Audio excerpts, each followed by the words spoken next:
Cinta dan kegilaan hanyalah dua sisi dari keping koin yang sama, dibatasi oleh sekat tipis bernama akal sehat. Namun, apa yang terjadi jika akal itu luruh, terbakar oleh api penolakan yang menghanguskan harga diri? Banyak orang berkata bahwa cinta tak harus memiliki, tapi bagi mereka yang hatinya telah dikuasai jelaga, kalimat itu hanyalah omong kosong para pecundang. Ada jalan-jalan setapak yang tidak seharusnya dilalui, pintu-pintu yang tidak seharusnya diketuk, dan perjanjian yang ditulis dengan tinta darah yang tak akan pernah bisa dihapus oleh penyesalan. Kisah ini bukan tentang romansa yang berakhir manis, melainkan tentang seorang pria bernama Rizal yang memilih untuk menukar jiwanya demi sebuah obsesi. Ini adalah peringatan bahwa ketika kita meminta bantuan pada sesuatu yang tak terlihat untuk mengikat hati manusia, kita sebenarnya sedang menyerahkan leher kita sendiri pada tali gantungan takdir. Dengarkan baik-baik bisikan di balik angin malam ini, karena di sana luka yang membusuk sedang mencari jalan pulang.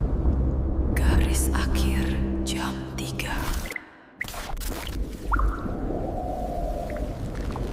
Luka yang membusuk, kota ini tidak pernah terasa sesunyi ini bagi Rizal.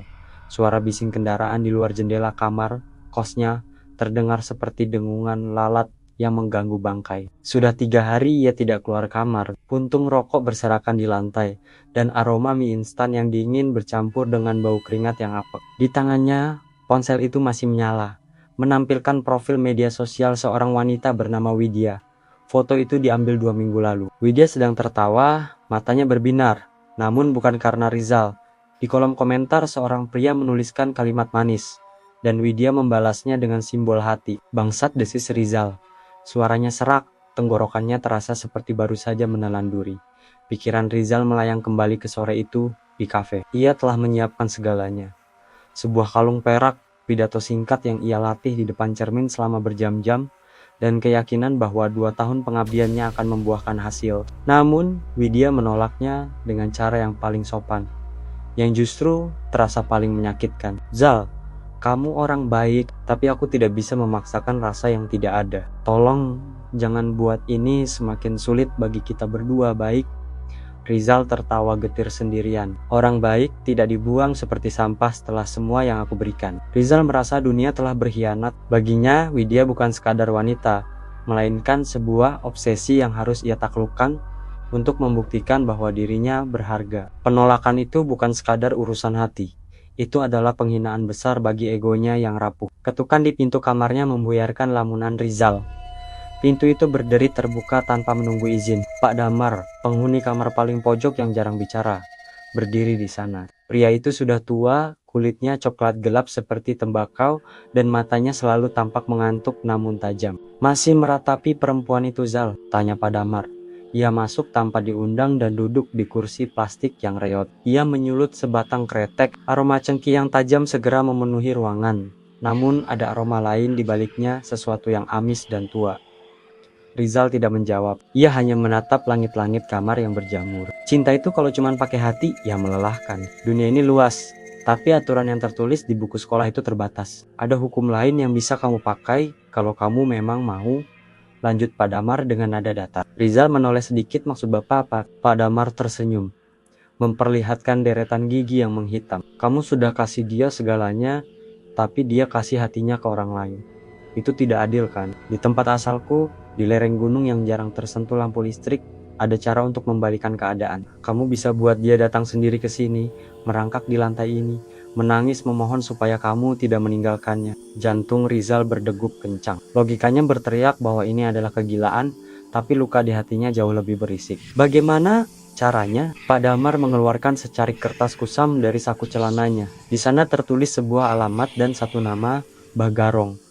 Jangan pergi kalau kamu masih punya keraguan, tapi kalau kamu sudah siap melihat dia berlutut, pergilah ke alamat ini sebelum bulan mati. Bawa sesuatu yang pernah menyentuh tubuhnya, rambut, potongan kuku, atau bekas pakaiannya. Dan yang paling penting, bawa keberanianmu untuk melepaskan sisi kemanusiaanmu.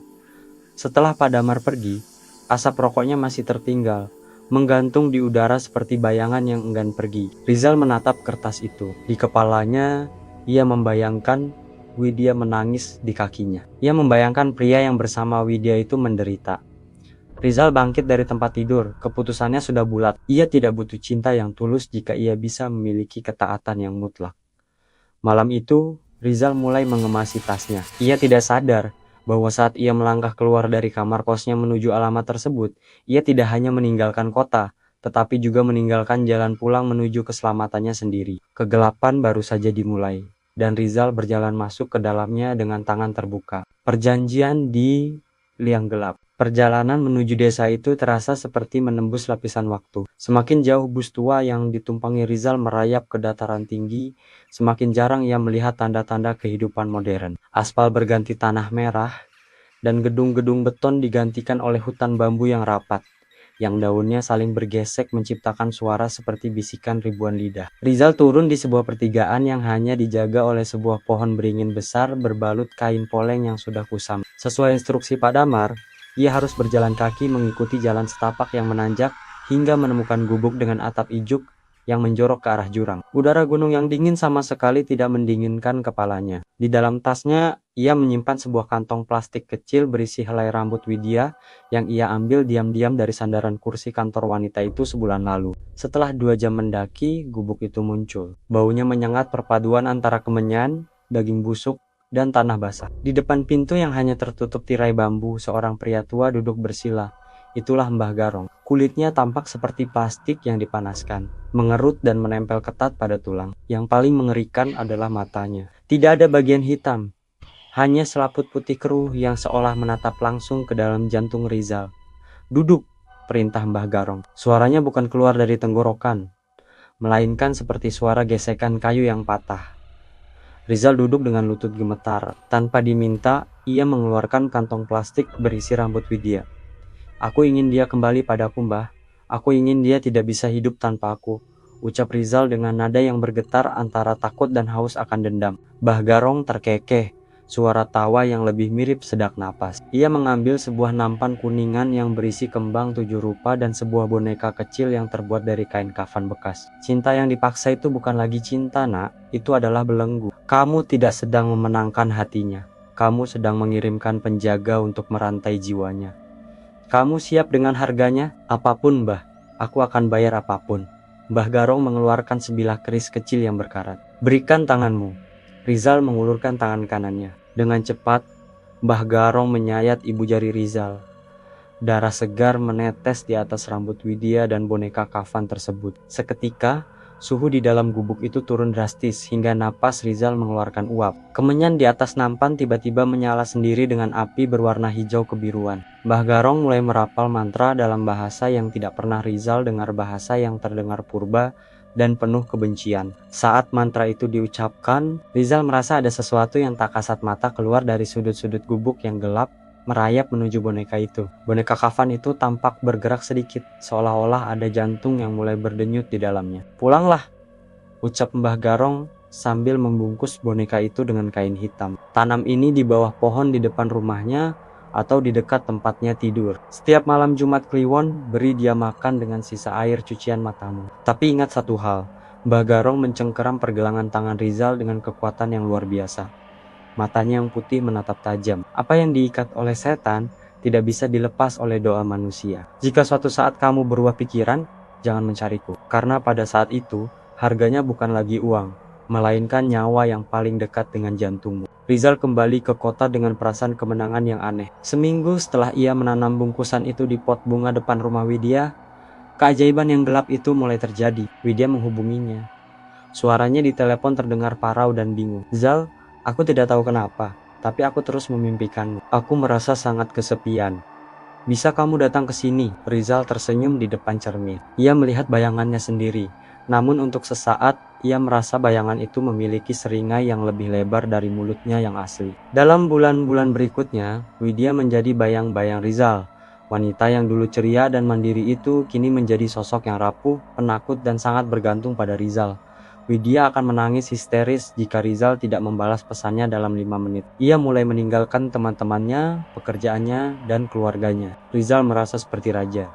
Ia merasa telah menang. Namun, ia tidak menyadari bahwa setiap kali ia memeluk Widya, ada bau tanah kuburan yang samar-samar keluar dari pori-pori kulit wanita itu. Dan setiap kali mereka berdua sendirian di kamar, Rizal sering merasa ada sepasang mata putih keruh yang mengawasi mereka dari balik kegelapan lemari pakaian. Ikatannya telah terpasang, Dan jerat itu mulai mengencang bukan hanya di leher Widya, tapi juga di leher Rizal sendiri. Upeti yang menagih janji. Kemenangan Rizal terasa manis di awal, namun perlahan berubah menjadi rasa logam yang berkarat di lidahnya. 3 bulan telah berlalu sejak kepulangannya dari gubuk Mbah Garong. Widya kini benar-benar menjadi miliknya. Namun, Widya yang ia miliki bukanlah Widya yang ia cintai dulu. Widya telah berubah menjadi sosok yang layu. Rambutnya yang dulu indah kini rontok dalam genggaman. Wajahnya pucat pasi seperti kertas. Dan ia sering menggumamkan kata-kata yang tidak masuk akal saat tertidur. Yang paling mengerikan adalah ketergantungan Widya. Ia akan berteriak histeris jika Rizal menjauh lebih dari 1 meter darinya. "Zal, jangan pergi, mereka di sana, di pojok itu. Mereka menungguku kalau kamu tidak ada." Isak Widya suatu malam. Jemarinya yang kurus mencengkeram lengan Rizal hingga membiru. Rizal mulai merasa tercekik. Keinginannya untuk menguasai Widya telah terpenuhi. Namun, ia kini merasa seperti sedang memelihara mayat hidup yang menuntut seluruh energinya. Setiap malam, kamar kos Rizal terasa semakin sempit. Suhu udara selalu berada di titik beku. Dan bau tanah basah yang dulu lamat-lamat kini memenuhi setiap sudut ruangan. Tidak peduli seberapa banyak pengharum ruangan yang ia semprotkan. Puncaknya terjadi pada malam Jumat Kliwon, tepat saat bulan mati. Rizal terbangun di tengah malam karena merasa dadanya sangat sesak, seolah-olah ada sebongkah batu besar yang diletakkan di atas jantungnya. Ia mencoba menggerakkan tangan, namun lumpuh. Sleep paralysis, pikirnya. Namun, saat matanya berhasil terbuka sedikit, ia melihat sesuatu yang membuat darahnya berhenti mengalir. Widya tidak sedang tidur di sampingnya. Widya sedang berdiri di atas tempat tidur, jongkok tepat di atas dada Rizal. Wajah wanita itu tidak lagi tampak seperti manusia. Kulit wajahnya melorot, matanya melotot keluar hingga urat-urat merahnya terlihat jelas, dan mulutnya terbuka lebar mengeluarkan cairan kental berwarna hitam yang berbau busuk. "Zal." Suara itu bukan suara Widya. Itu adalah suara geraman ribuan serangga yang menggema di dalam tulang tengkorak Rizal. Waktunya membayar. Tiba-tiba, pintu kamar Rizal yang terkunci rapat bergetar hebat, lalu terbanting terbuka hingga engselnya lepas. Di ambang pintu, berdiri sosok tinggi besar yang tubuhnya terbuat dari asap hitam pekat. Sosok itu tidak memiliki wajah, hanya 2 lubang putih keruh yang identik dengan mata Mbah Garong. Rizal teringat kata-kata sang dukun. Apa yang diikat oleh setan tidak bisa dilepas oleh manusia tanpa nyawa sebagai bayarannya. Ia baru menyadari bahwa pelet itu bukanlah mantra cinta. Itu adalah kontrak sewa makhluk halus. Makhluk itu tidak membuat Widya mencintai Rizal. Makhluk itu hanya menjaga Widya agar tidak bisa lari. Dan kini, makhluk itu datang untuk menagih upeti yang lebih besar dari sekadar tetesan darah di ibu jari. "Ambil dia, ambil kembali," teriak Rizal dalam hati, namun suaranya tidak keluar. Widya atau apapun yang merasukinya mulai mencekik Rizal. Jemari wanita itu terasa seperti kawat baja yang panas. Rizal melihat ke arah cermin di meja rias, dan di sana ia melihat pantulan yang berbeda. Di dalam cermin, ia melihat dirinya sendiri sedang ditarik oleh belasan tangan pucat yang keluar dari bawah tempat tidur. Tiba-tiba, bayangan Mbah Garong muncul di sudut mata Rizal. Berdiri di pojok kamar sambil memegang boneka kafan yang kini telah berubah warna menjadi merah darah sepenuhnya. Mbah Garong tersenyum tipis, lalu dengan tenang, ia mematahkan leher boneka kafan tersebut. Suara itu bergema di seluruh ruangan. Di saat yang sama, tubuh Rizal tersentak hebat. Rasa sakit yang luar biasa menghujam sumsum tulang belakangnya. Cahaya di matanya mulai meredup. Hal terakhir yang ia lihat adalah Widya yang jatuh terkulai lemas di atas tubuhnya, seolah-olah ikatan yang selama ini menahannya telah putus secara mendadak. Keesokan paginya, warga kos gempar. Mereka menemukan Rizal tewas dengan posisi yang sangat ganjil. Tubuhnya melengkung ke belakang hingga tulang punggungnya patah. Wajahnya membiru dengan ekspresi ketakutan yang abadi. Anehnya, Widya ditemukan pingsan di lantai samping tempat tidur. Saat ia tersadar di rumah sakit, ia sama sekali tidak ingat siapa itu Rizal. Baginya, 2 tahun terakhir adalah lubang hitam dalam ingatannya. Ia kembali sehat, kecantikannya kembali. Namun ia sering merasa merinding setiap kali melewati tempat yang berbau kemenyan. Rizal mendapatkan apa yang ia inginkan. Ia berhasil membuat Widya terikat dengannya sampai mati. Namun, di alam yang berbeda, Rizal kini yang menjadi pihak yang terikat. Ia terjebak dalam kegelapan abadi di bawah gubuk Mbah Garong. Menjadi salah satu dari sekian banyak jiwa yang diperbudak untuk memenuhi pesanan orang yang dibutakan oleh obsesi berikutnya. Karena di dunia hitam, tidak ada cinta yang gratis. Setiap doa yang dikirim ke neraka selalu pulang membawa tagihan nyawa. Kisah Rizal berakhir di sini. Namun bayang-bayang yang ia undang mungkin masih mengintai di sudut-sudut kamar yang gelap.